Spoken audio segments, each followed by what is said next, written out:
Right, we'll light up your load.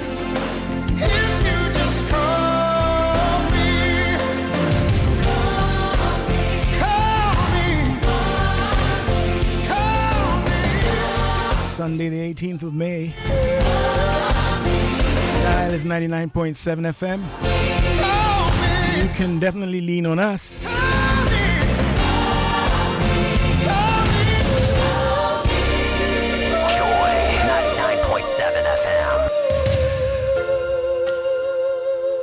Originally rendered by Bill Withers, the late Bill Withers. But this is Michael Bolton. Joy 99.7 FM. I'll help you carry on. It won't be long till I'm gonna need somebody to lean on. That's right. Oh yeah. Lean on me. Joy 99.7 A long FM. intro most often means a bit of a technical hitch. Sorted. Ultimate Health on Joy 99.7 FM. Yeah. Breast cancer care and support, part 2.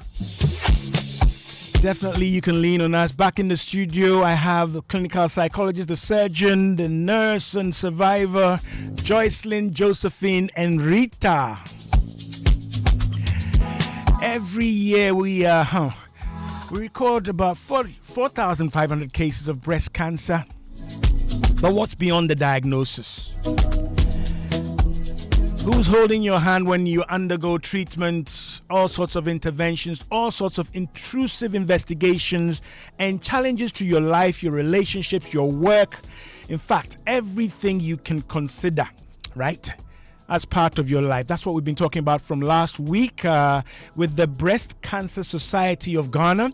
President Josephine, Dr. Josephine Insafo, almost said Osafo. Insafo is here with me. Rita Apia Dankwa is a clinical psychologist, and then Joycelyn Yao Kuma is a critical care nurse and a survivor. We're back on the block to continue this dissection of what really constitutes care and support. Should it be done individually? Should it be done by professionals? Should it be done by laypersons, pastors?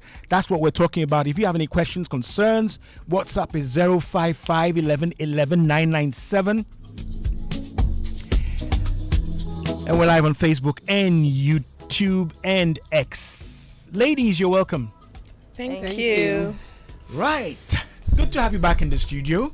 I got quite a lot of feedback from last week. Many people are interested, and they were asking me specifically, I mean, this kind of support, is it restricted only to breast cancer or, any other type of, chronic long-term condition?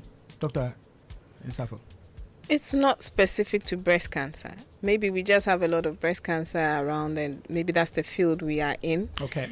And I think treatment and support is developed a lot around breast cancer models, and you see it in other areas as well. Right. So, folks, you can apply this in many respects, many conditions, and the lessons, the mechanisms, the models of support are widely applicable. So today we're going to go a bit more into detail. Last week, Ziggy, where are my books? Where's the Bible? Where did you hide them? The book. All right, I'll come back. But they have a book broken down so you can easily digest what it means, breast cancer, all the information you need about the condition itself, how to prevent or to, self-examine and go through all the procedures that could be preventive as well as highly indicative if there is anything to look out for. But let me come back to the studio. Rita, last week we were, talking about this whole journey of support. We indicated that it's not just for women with breast cancer, but their family members, caregivers, and all manner of people. Right. Something came up, and I'll probably start this week with that. Caregiver stress. Right? Joycelyn shared with us that her husband was directly and deeply involved in her journey and still is, right? But I wanted to start with this angle of caregiver stress. There's lots of evidence and research that shows us that those looking after, supporting persons afflicted, also, should I say, evidence a high, degree of distress themselves. Yeah. Right. Can we talk a bit about that and whether the kind of support we're talking about extends support and care to caregivers? Yeah, so definitely a diagnosis of breast cancer for a patient equally affects their caregivers as well, because those individuals will be living with them. Some of them will have to live the journey or help them, support them during their side effects of treatment here and there, and equally provide needed and social support in terms of cooking, helping with kids, transportation, and the likes. And so sometimes they themselves equally get drained, and especially if a caregiver is a family member, you wouldn't even want to hear that a relative of yours is diagnosed with a disease such as breast cancer. Right. So psychologically, that even breaks down the individual, and then they are supposed to be strong for the patient. So some of them will have to put up a face so that the patient will feel encouraged, whereas their issues are at the background. Screensaver macho. They have to put up a face. Exactly. Right. And so usually when you're having counseling or sessions or therapy for the patient, you are more likely going to involve the caregiver as well, because the caregiver needs to be mentally or psychologically stable to be able to offer the care that they need. Right. Some of them too are clumsy. They don't know exactly what to do for the patient. So you may have to educate them on practical ways to offer support, and also practical ways to elicit from the patient exactly what they need. Right. So for instance, if you have a patient and you are lifting the patient off bed, that may be a difficult situation for the patient, or the patient may fight you because they feel they are being treated as an invalid. Maybe if you inquire with the patient, they'll say, just hold me and let me walk. Okay. And so you need to engage them to teach them how to elicit what the patient needs so that they can be able to give exactly what the patient needs. If I was, Joycelyn's husband, right? I'm forcing myself into the space, right? But so you essentially would need to educate me, train me, right? Equip me with skills that are helpful rather than harmful to Joycelyn. Exactly. Right. Does that mean I have to come for classes? Because I'm working. Right. Unfortunately, my partner has breast cancer. I've come to some level or degree of acknowledgement, but are you suggesting that then I must now immerse myself in this whole process? Yes. So ideally, to be able to offer good care and practical care, you need to be equipped with what you need.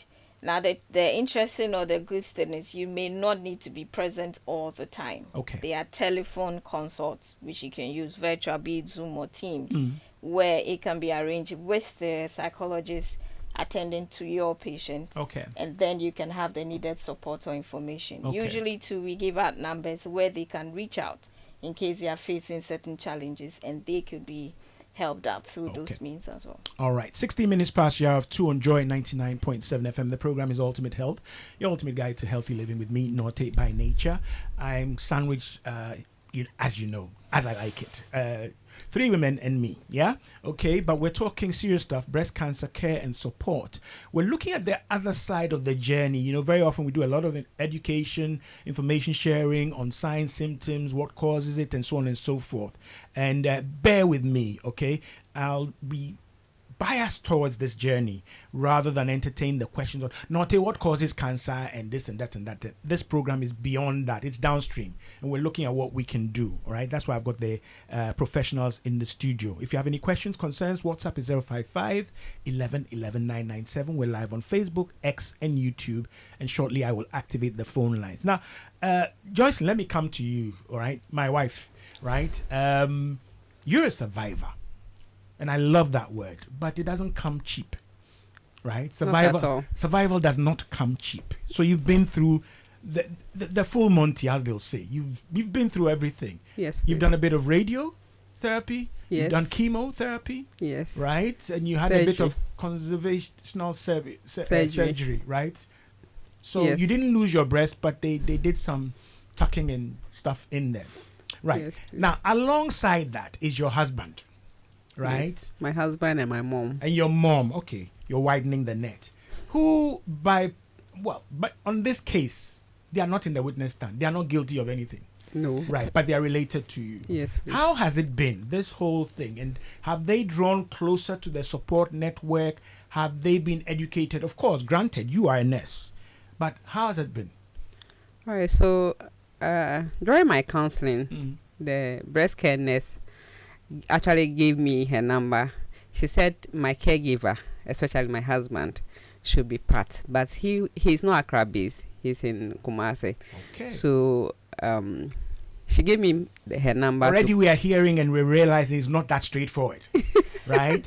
That partner does not have to be around. Yes. Yeah, but they have a role. Yes. Okay.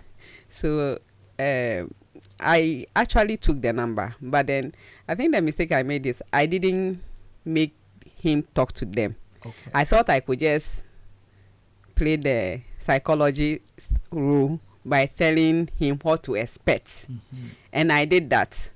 But I realized I should have allowed him to talk to the psychologist, because even though I psyched him up for most of the things, when it came physical, I realized that somewhere he was shocked. Okay.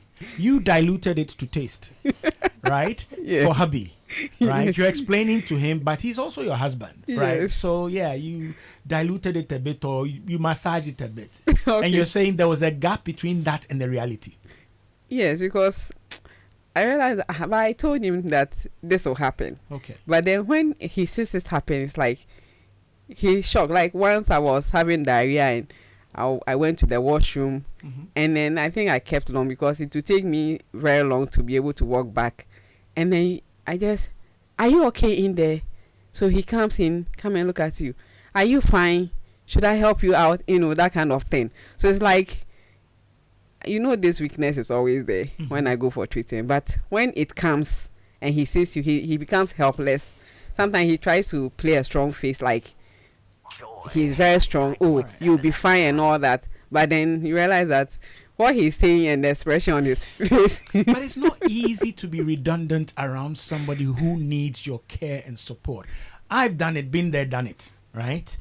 And I'm wondering, sometimes the communication, why have you taken so long? It's not so smooth and polite, right? Sometimes I've got something I want to go and do, but I need to check on you, right? So there's turbulence at times, and there are misunderstandings, are there not? Yes, yes. Yeah, sometimes there are. Or sometimes I'm telling you, look, when we went, they told us this, you are doing something else, right? And I've become the referee and the VAR. And I'm cautioning and querying you, and you, the person with the condition, are telling me something different. Sure. Right. And you guys are left, at least you're not in the hospital, you're not before Dr. Nsafo or Rita. No. So you've got to fight that out and get a score. Yeah. Yeah. Is that easy? It's not. It's not. Not at all. Right. Not So at all, can you because- remember and share, if you don't mind, a major disagreement or divergent views or turbulence that occurred that really shook you both? All right. So this whole thing has tested our marriage, Right.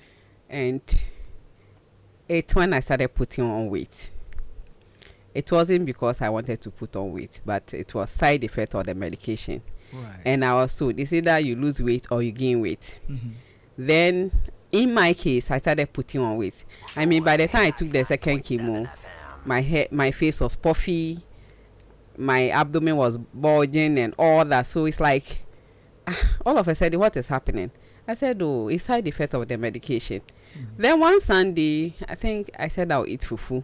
My mom was preparing it, and I needed to take some medication. So there was some porridge, and I said, okay, the kid should give me just a bit, and then I will use it to take the medication. And then he comes, chances on me. I was like, but you ate not too long ago. What are you eating there? You porridge your stomach is bulging. Porridge before fufu. Yes. Right. And we are only fufu. And then I tried to explain that, oh, I needed to take medication and I couldn't just take it on an empty stomach. So that was a big fight in my house. It was really, I just, that thing, led to a whole lot. And we had to talk about it, sat him down, explain to him that, oh, I'm on medication. Sometimes I'll have this appetite. I need to take this, and I just felt like taking a bit of it. And he's like, you are just putting on weight and you are eating irresponsibly and all those things, So he's listening. Right, he's listening. Good. What's his name? It's Edward. Charlie, I'm on your side. All right. I'm adding humor to this because it helps people listen and it helps them retain their message. All right. But we're not joking here. It's sounding like now Joycelyn is the problem and not cancer. Yeah. Right. Joycelyn, is stubborn. Right. Who did he keke? Who did he by height? Yes. Right. But this is all related to cancer treatment and management, and it's now gone into the home, gone into the relationship, and you've got to battle this out. Yes. Okay. So in your instance, and in this specific instance, it was resolved. Yeah. So I took him to our bedroom. I sat him down. I told him I'm on Herceptin. It's a hormone medication. Okay. That one, when you even read the side effects, it makes you put on weight. Okay. I take IV fluid when I go for treatment. I take steroids and all that. So definitely the weight gain, it will come. But then when I'm done with treatment, I'll try to lose it. So it's not like it's the way I'm eating that's making me, grow fat. Right. And I asked him, but I told you this before treatment. He said, you said you either lose weight or gain weight, but this weight gain is like anytime I go and come, you are just putting on weight. for better, for worse. He bargained on the better, right? Not the worse. So losing weight, he was not too worried about that, but gaining weight. Yeah, it was. I looked funny. Okay. And older my age, right, because all my hair was gone. I became very dark, and then round face, full neck, big abdomen, and it's like you look at yourself in the mirror and you compare before and now, and it's like you can't really recognize yourself. Okay. So I think it was just. And at that time, you were not yet a survivor. No, I was undergoing treatment. You were at war. I was at war. How did you feel with all these changes? You've lost your hair. You look different. You can't identify yourself. Your body is bulging in places that you didn't know could bulge. Your partner is also now expressing. It was overwhelming. Right. It was. I think I even went into depression. Right. Yeah, it was depressing to see yourself that way. And you go to the washroom, you bath, and your hair is on the floor. You wake up in the morning, your pillow is full of your hair falling off, and now it's like you are bowed, totally bowed. Even your eyebrow, everywhere is bowed. Whoa. It's really depressing. Okay. And then, if not well handled, the depression is also very overwhelming, because I woke up one day and it's like I don't have energy to do anything, not because of side effect of medication, but I knew that I just have lost interest in living. So I didn't want to brush my hair. I'm a psychologist, but you say it so calmly. I've lost interest in living. Yeah. Right. Yes. How far did that go for you? I felt like I think dying was a better option. Was a better option. Yep. Than this battle with breast cancer. Yep. Okay. At the point. What changed your mind? My children. Your children. Yep. Okay. I think I was during that encounter, that whole episode. It lasted for about 24 hours to 48 hours. The fufu fight. No. Okay. This Sorry. depression. The depression. stage. All right. Sorry. So I was locked up in my room. I didn't want to see anyone. I didn't eat. I didn't brush my teeth. I didn't bath. All this while I was just gazing into space, looking at the ceiling, and I didn't want to live any longer. So I was there, and then my children were outside playing. So I would say the Holy Spirit asked me why I've given up on myself when the Lord has not given up on me. Wow. And that even if I have an hour or a few minutes to live, wouldn't it better to spend it with my kids than locking myself up? Oh, you'd actually lock the door? Yes. You wanted to be alone? I wanted to be. I just didn't want to see anyone. I didn't want to, nothing. So at times like this, anybody who has access to you and intrudes, interferes, interrupts, is actually causing more trouble. You don't want to, my mom will come and knock and I wouldn't open. I didn't want to see anyone. Right. Okay. Folks, if you just joined us, 28 minutes past the hour of 2 on Joy 99.7 FM. The program is Ultimate Health, your ultimate guide to healthy living. We're still, dissecting breast cancer care and support. It's not a destination, it's a journey, right? And we need to understand what it takes. Very often, because you're related to somebody, or so and so is your grandma, they bring you from the village, or you were doing national service and staying with them, and suddenly now you are converted into a caregiver. You are unskilled, you are scared, just as scared as the person who's ill, and you are drafted into this service, right? We're trying to understand what it takes and what a support and a care system does, care network does, all right? And why this has clear empirical, should I say, proven clinical effect. Why this has a potent effect on the outcomes we see. You're listening to Joycelyn. I'm joking around with it. She says her husband is listening, but believe me, trust me, it is no joke. Dr. Nsafo, I've been sparing you today. You're in between today. You're not in pink, but okay. She's going through these changes. You are a surgeon, right? Do you get into these dynamics as part of cancer care and support, right? When we hear surgeon, you snip, you cut, you look at the images, you decide, okay, it is here, it is da. Do you get into these things? And that's what we are good at, cutting and diagnosing, right. And go do this test. That's easy. You can't stitch Edward's mouth, right? No, I can't. 2 weeks. 2 weeks, Edward, we don't want you to talk, right? Do you get involved as a surgeon? We do, but I have a support team. Right. Rita and breast care nurses, survivors, and all. Okay. So sometimes you sense something, and at that point, I will call for help. Okay. Because I have a whole queue of patients to see. Right. I've not had specialized training. I'm not a clinical psychologist. Right. But you sense these things. I'll tell you a story. Old lady, not even too old. I don't know whether she was in her 60s, 70s. She came in. She didn't have advanced breast cancer. Okay. And she was just crying. I said, oh, where do you have pain? So I give you medication. All over the place. So by this time, my surgical skills really are useless. Mm-hmm.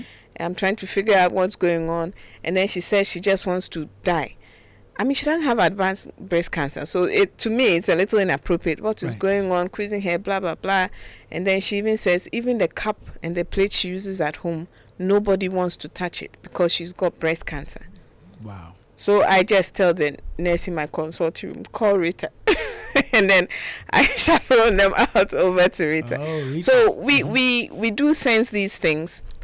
And at a point, you admit that you're not a specialist in psychology. Right. And you need to have a support base around you. You do the little you can. You encourage them. Let them know, all hope is not lost. There's a lot we can do. I mean, this old lady, for instance, she had curable disease, but she was suicidal. She was at the end of the road. Yes. Right. So the care team, before I hand over to Rita, right? The care team, we've got psychologists, right? You've got nurses. In other places, they have social workers who are, what's the title now? Social worker, oncologist, something. They have a title. I'm mixing it up now. But do the social workers get in the support space here, Rita? Doc? Not really. I think we use navigators. All right. So the navigators are usually nurses or some staff. Even sometimes you can even train a survivor. So they support the patient from day one. You know, the hospital I work at too is really big, confusing, pass here, pass there. And so they navigate Tell you me through. about it. I know.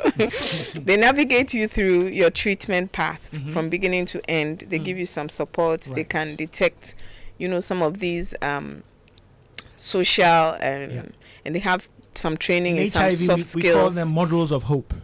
Okay, Yeah, that's an interesting term. Yeah. Navigators, yeah. And then we have the clinical psychologists. We have the breast care nurses. You know, the breast care nurses, after I have, you know, rattled through your whole treatment and all that, they can take their time and even explain all these clinical and medical terms. So really it's teamwork. And even we have volunteers who are breast cancer survivors. They are Right. not staff, but they do come and they do support peer our support. counseling. Right. Yes, Okay. our counseling services. Okay. So it's really teamwork. At a point too, the surgeon steps back. Okay. Because you need to be focused on the surgery and the stuff you're supposed to do and you're specialized in. Okay. If you get into all this mendi fufu jai porridge, you know, who can also say, and that's not going to help your surgery at all, right? So there's a multidisciplinary team, That's the word. right, that looks at all of these issues. Rita, I'm coming to you. Okay. You and I are one, but I'm on you, right? So how does it work then? Because just listening to us talk about it, your load is immense, immeasurable, right? Yeah. And every case is distinct and unique. Yeah. How do you apportion your time? Because if you really want to do meaningful support, right, especially one-on-one, right, that's a load. So tell us how you break this down and what is done as groups and what is done, you know, how do you balance your load so that you also don't get caregiver stress? Yeah, so I think you have majority working through during clinic days. And that's where you're going to get in touch with most of patients and caregivers who need help. Okay. So usually first timers in terms of newly diagnosed, at least you have an immediate first session if it's a clinic day. Okay. And then you are scheduled for subsequent sessions.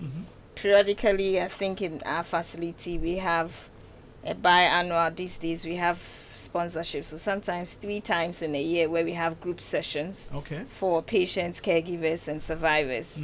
It's not only about health talk, but then you have other people sponsoring food here and there, so you come and have fun, but then we talk openly to get the needed support. Okay. Also, there are other times where you can schedule online sessions as well, because sometimes the individuals are not able to come there physically Okay. to get the needed help and then support. So Okay. we spread it across. And then breast care nurses too are essential. So you may have them equally managing some of the load. And then when it's getting overwhelming, they'll send them to you. Okay. The navigators and survivors are also helpful. So you may find them providing the support or sharing their stories to help the patients. And then Okay. when they realize, okay, this one is really not working or they are getting overburdened, then they'll equally send to you. So managing it that way helps. Right. If you've just joined us, 36 minutes past the hour of 2 on Joy 99.7 FM. The program is Ultimate Health, your ultimate guide to healthy living. And we're looking at the challenging journey, breast cancer care and support. Who helps you? Who holds your hand? Who explains what is going to happen? What do they mean by, saving your breast or conserving the breast? Right? Everybody in town is saying they will take it off away. But that now you're hearing different terms. Different medical professionals are saying all sorts of stuff at you. Sometimes, yes, that's exactly the phrase, at you, because it hits you. Comprehension and other things come later, but it hits you. You hear all the words, right? You hear staging, imaging, go do this, go do that, right? You're doing something which is so expensive, but it is not even a cure. It's just an investigation, right? How do you balance all this? That's what we're talking about. Breast cancer care and support. Rita Piadankwa is a clinical psychologist. She's a member of the Breast Society of Ghana. She's at the Kolebu Teaching Hospital. Dr. Josephine Insaful is a breast cancer surgeon with the breast cancer surgery unit of the Kolebu Teaching Hospital, right? And Joycelyn, my wife, I share her with Edward if he doesn't mind, But she's a critical care nurse. She's gone through. We call her now proudly, confidently, courageously a survivor. But that is not even that easy and that simple. She shared a bit of the dilemma, right? People helping you at home have challenges. Sometimes they are fed up with you. Right? You won't eat what they've prepared. You want something else, or you didn't even take anything at all. As for bathing, it's a whole tug of war. And your mood is so volatile. It shifts and fluctuates. Right? And sometimes you may even find or feel isolated. Friends are a bit scared to visit. I haven't talked about that yet. Yeah, people kind of, because they feel redundant, because they don't know what works and what helps, they pull back, right? And they want to, let's say, congregate when there's good news, right? So you feel isolated. You may or may not be able to continue working. So there's so many real disruptions to your very meaning of life. That's what we're talking about here, right? WhatsApp 055 11 11 997. That's WhatsApp. We're live on Facebook and YouTube. And okay, let me announce the phone line 030-221-6541, and then I'll go and clean up on WhatsApp. I'm seeing it building up there. I'm intentionally trying not to mind that. So this is a lot, right?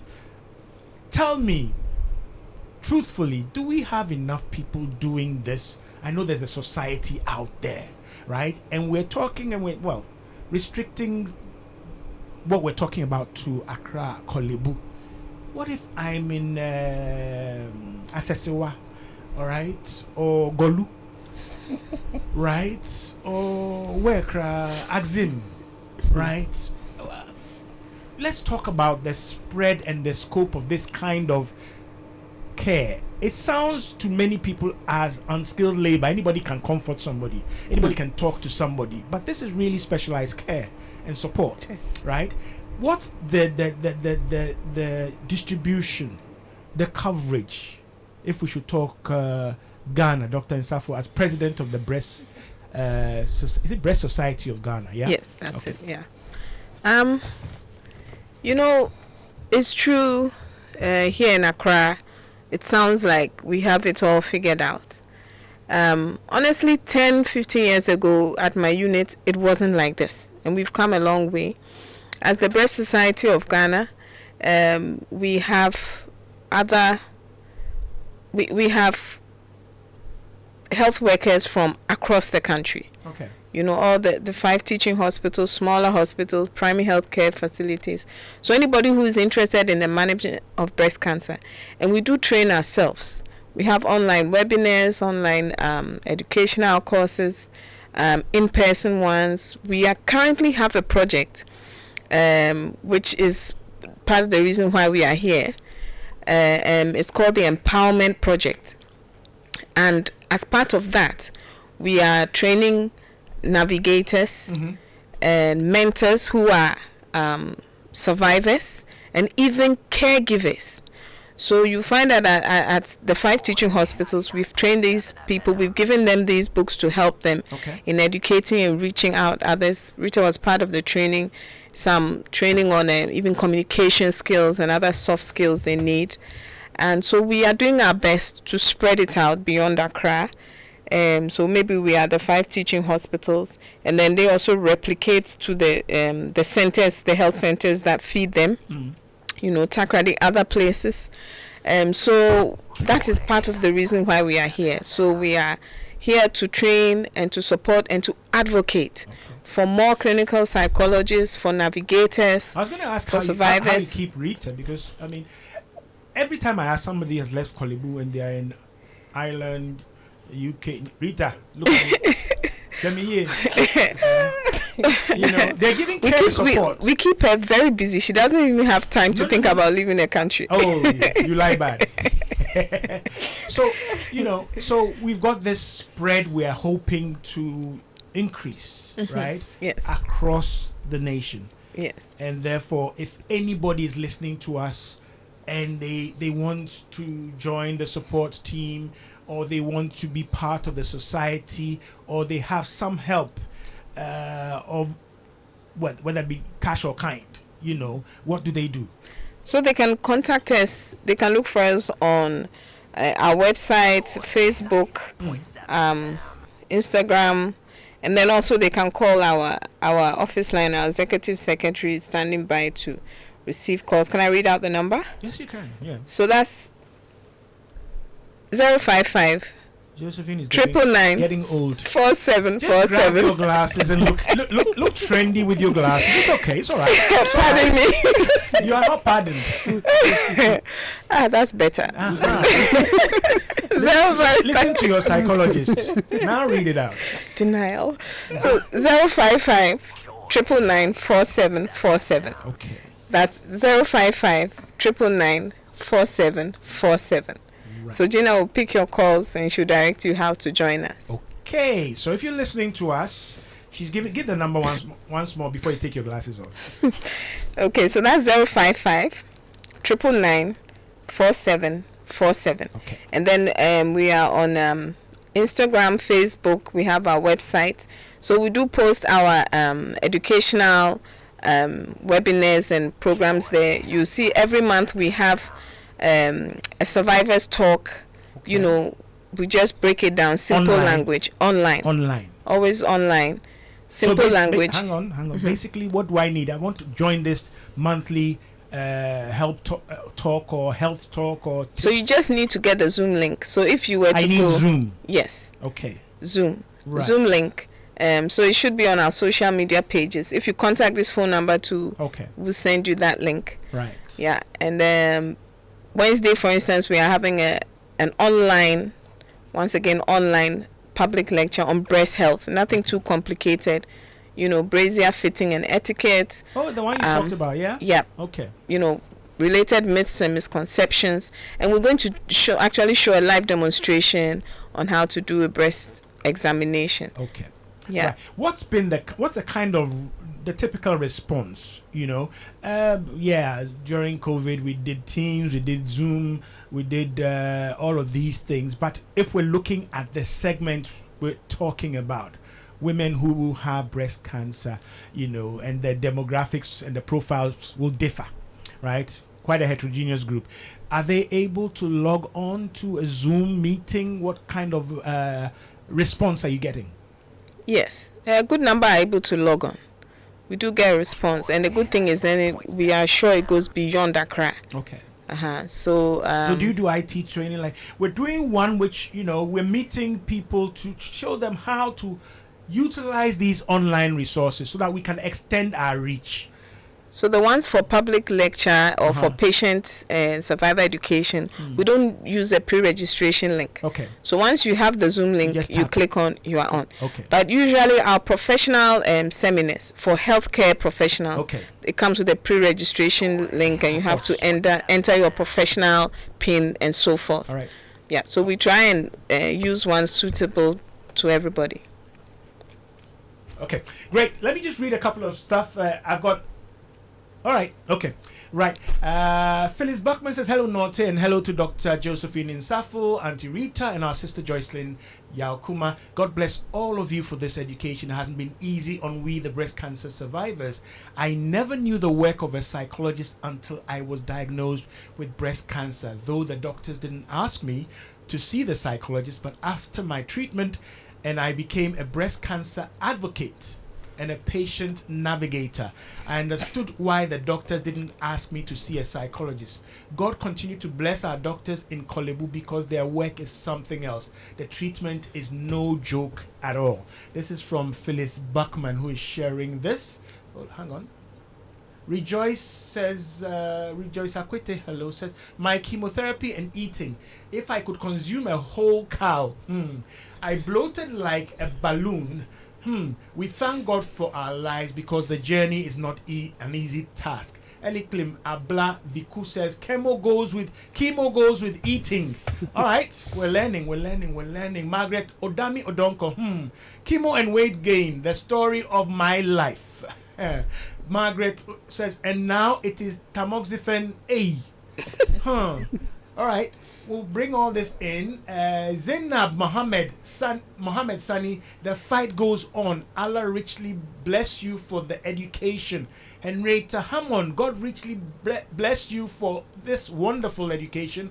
Rejoice Akwete, hello again. My humble doctor, God bless you abundantly for your care.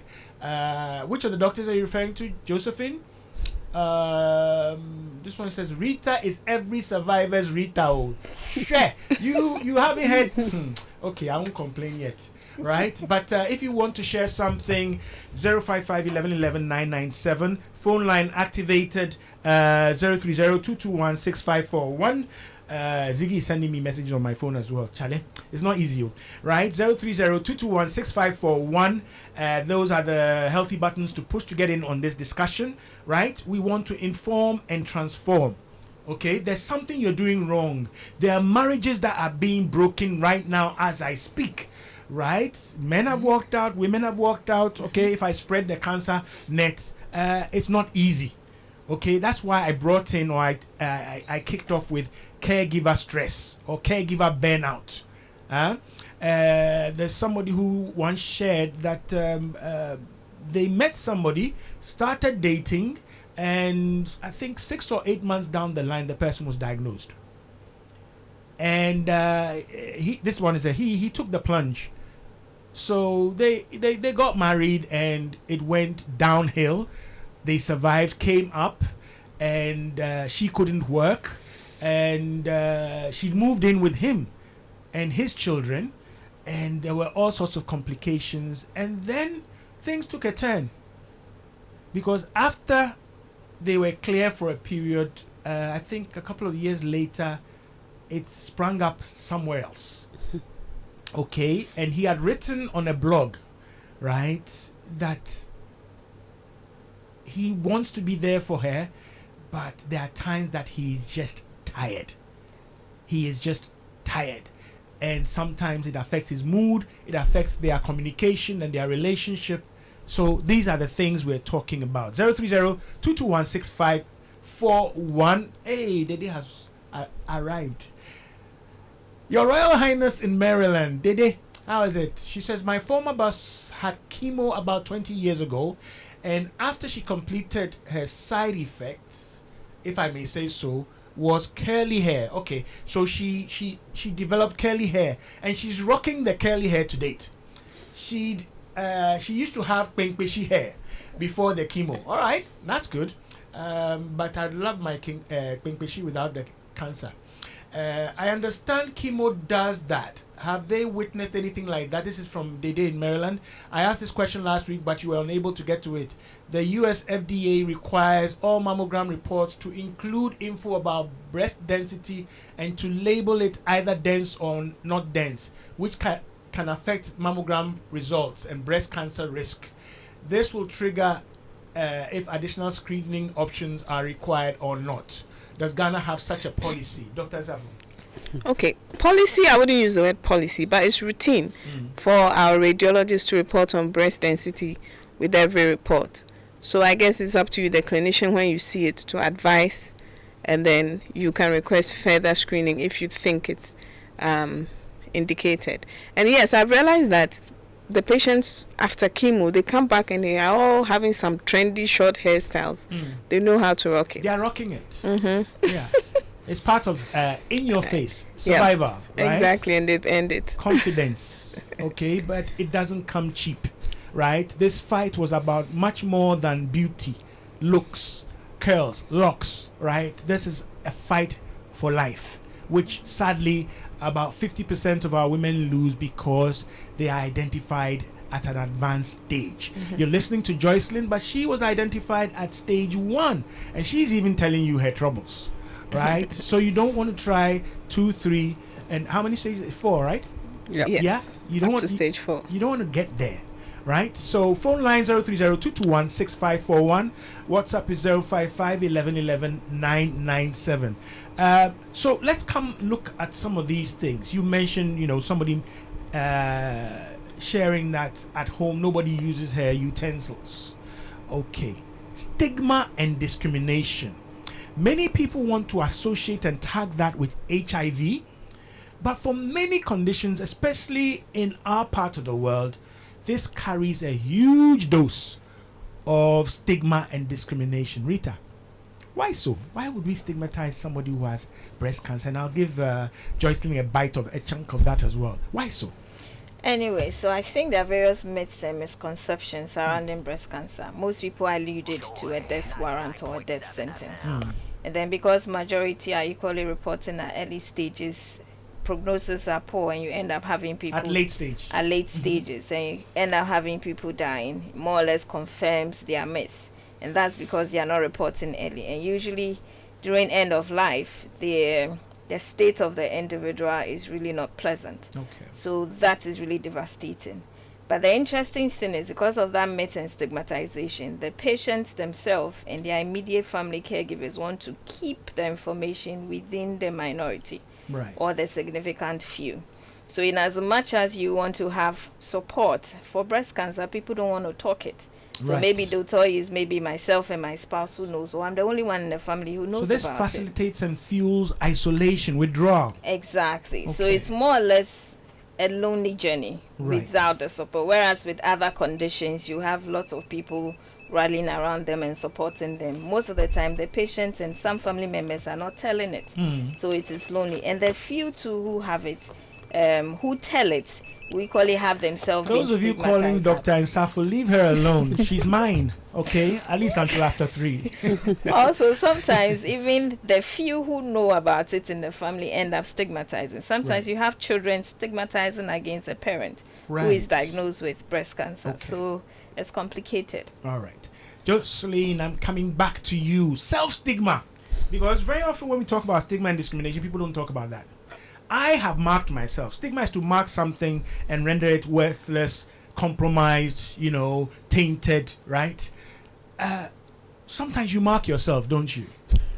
And that helps you or leads you to isolate and withdraw. Yep. There's Yes. self-stigma. Yes. Right. Many people don't talk about self-stigma. They always think of it as something people do to others. Share with us a bit on that. Right. So, sometimes, like, you've been through treatment, and most of the time, we always hear about the bad side of this treatment Okay. of cancer. You hear more of the deaths than the success stories. Right. So Is it that those of you survivors are on mute, vibrate only? yes, Are you silent? most Most of you. until about, I think, let's say 2020, Right. 2021. So that even in survival, you tend to want to stay quiet. yes, Right. because when I was undergoing treatment, Hmm. I met only one survivor who was ready to guide me through Okay. or talk about it. Even that one, she will never come on radio or anything like this to talk about it. Yes. Right. So few people will come out openly to say that I have breast cancer, I've undergone breast cancer Okay. treatment. Yes. So that alone, it's tiring. It's like, as Rita said, a lonely path. Okay. So you are in your room. So I've been diagnosed. I'm undergoing treatment. What shows that this treatment will even work? Right. What shows that tomorrow I won't come back with There's another? so much uncertainty that why make noise about it? Yes. Why don't I just do this quietly? Yes. Okay. If I can go to Kolebu for treatment and come home without anybody seeing me, greeting anybody, and yeah, Oyara. And then most of the time too, everybody thinks that the moment you are diagnosed, you have lost your breast, and some too think it's a communicable disease. Okay. So getting close to you, they may They contract. think it's infectious. Yes. They will catch it from Joycelyn. Yes, Oh. some people have that notion. Okay. So basically, sometimes people think some way and then you start believing and accepting, Right. and then it start affecting you psychologically. Okay. So these are things that people think and you have also accepted it. So guess what? Me, I never thought I'll be here 5 years after treatment. Right. I thought after some 2 years I'm gone. Just a So I at a point I believed that. As a nurse, you felt that, yeah, I hear all these things, but really, what are my chances? What are my chances? Okay. So I refused to go back to school. I was actually in school when I was diagnosed. I refused to continue the course. I just stopped everything. What course were you doing? I was doing education so that I could go and teach. Right. So I stopped. At what level? I just started the course my first semester and I was hit with this. So I wrote only one So subject. that's a degree course? Yes. Okay. And you've dumped it? But I've gone back. I've done You've gone it. back. Okay. Ziggy was going to bring me my cane.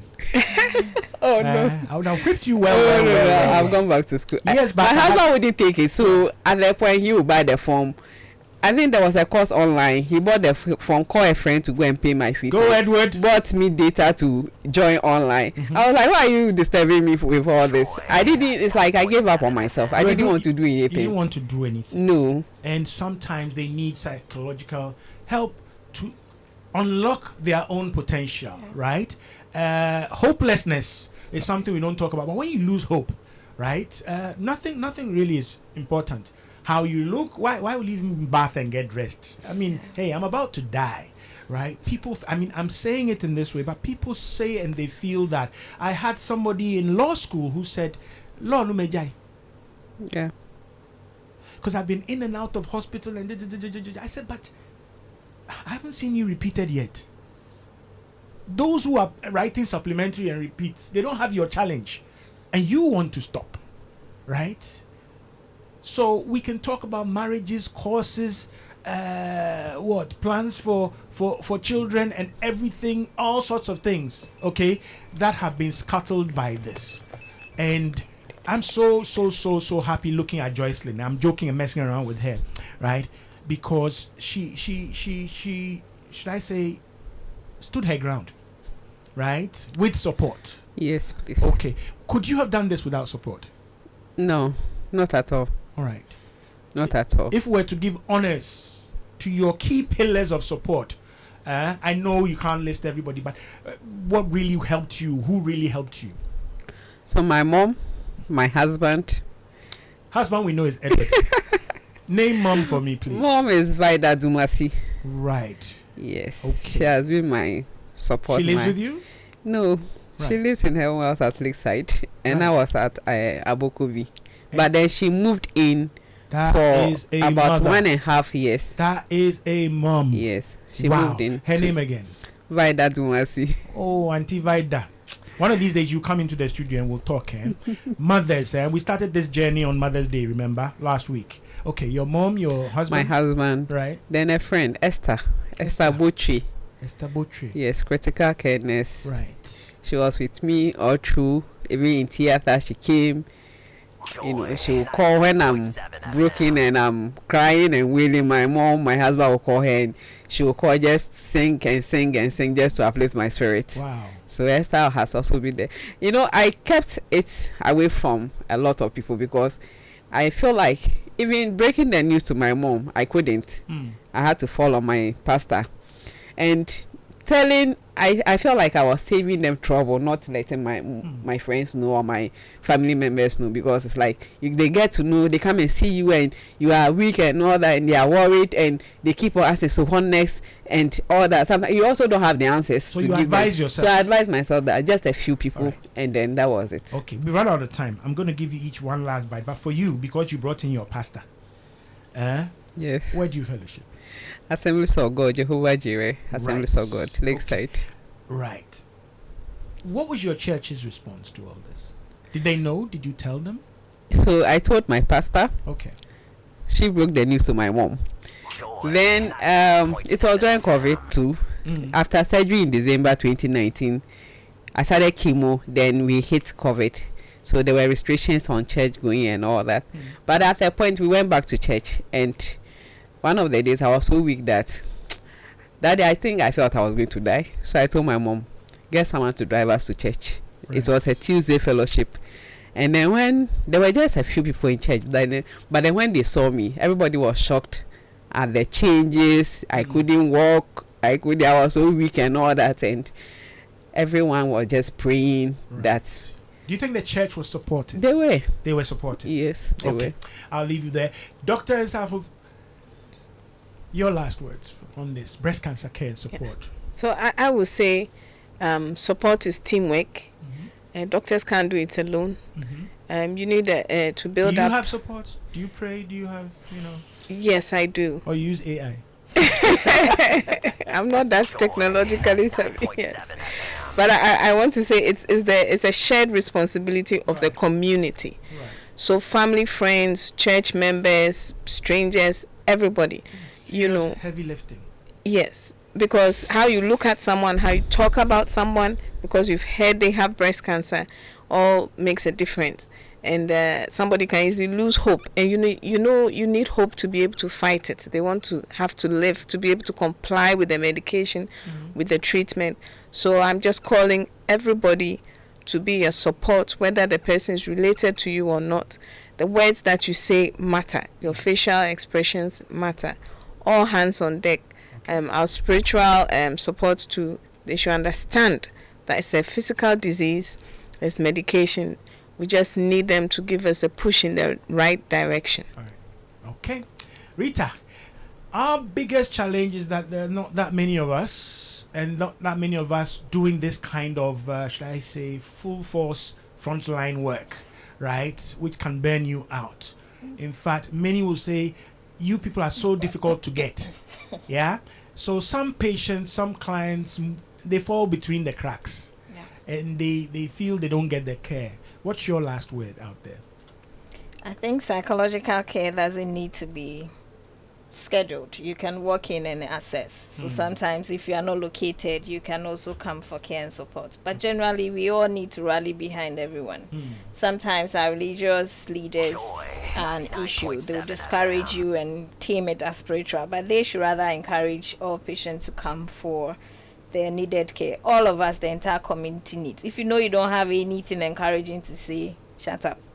But if not, say something to lift up a spirit or put a smile on somebody's face to Great make stuff. this difficult journey a relatively easy one. Great stuff, great stuff. She's saying that if what you have to say is worse than your silence, please keep quiet. Yeah? All right?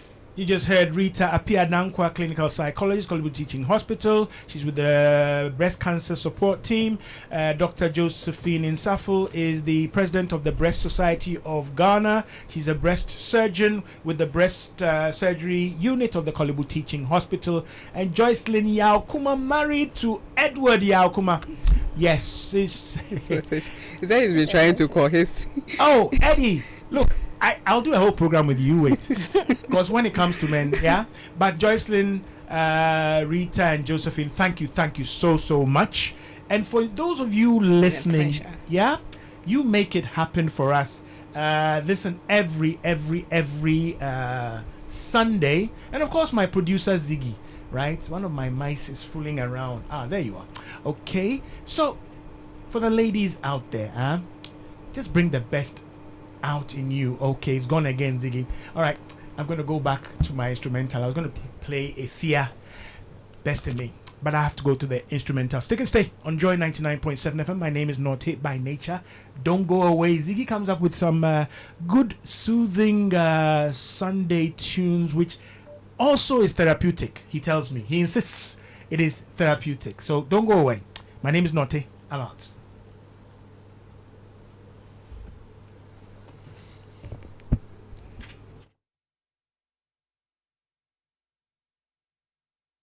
Joy 99.7 FM.